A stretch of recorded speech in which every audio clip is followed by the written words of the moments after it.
Tinutugis na ng mga pulis ang lalaking nambubudol sa ilang tindahan sa Cebu. Modus ng suspect na magpanggap na taga-singil ng renta kahit hindi niya naman kakilala ang mga may-ari ng negosyo. Naasa frontlining balita si John Naroa ng News 5 Visayas. Kita sa CCTV footage na ito ang pagdaan ng isang lalaking nakaputi sa harap ng simbahan sa Guadalupe sa Cebu City. Lumapit ito sa isang tindahan ng fruit shake at kinausap ang tendera na si Leslie Daz. Di narinig sa video pero ayon sa tendera, naningil daw ang lalaki ng upa sa naturang tindahan. Gisugod ako na siya nga Inutusan daw siya na kunin ang upa sa tindahan. Inutusan siyang mangolekta ng 4,500 na bayad para sa mga buwan ng Abril at Mayo. Dahil magaling daw magsalita ang suspect, agad na nagtiwala ang tendera at nagbayad ng 4,500 pesos. Nagsulat pa raw sa logbook ang lalaki na katunayang nakuha nito ang bayad sa upa.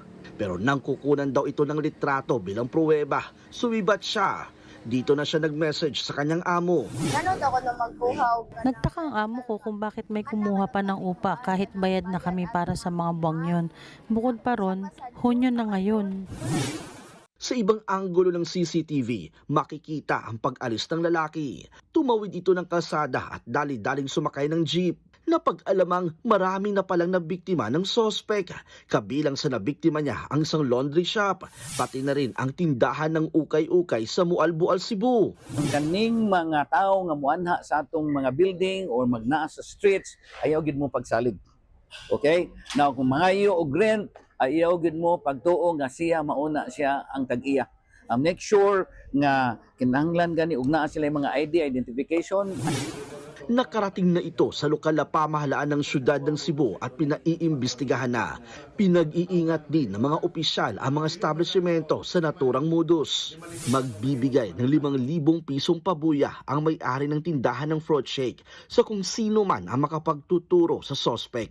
Tinutugis na rin ito ng mga pulis.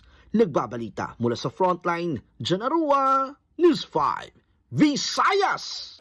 Mga kapatid, Cheryl Cosing po. Maging maalam at may pakialam sa mga napapanahong issue at headlines. Mag-follow at mag-subscribe na sa social media pages ng News 5.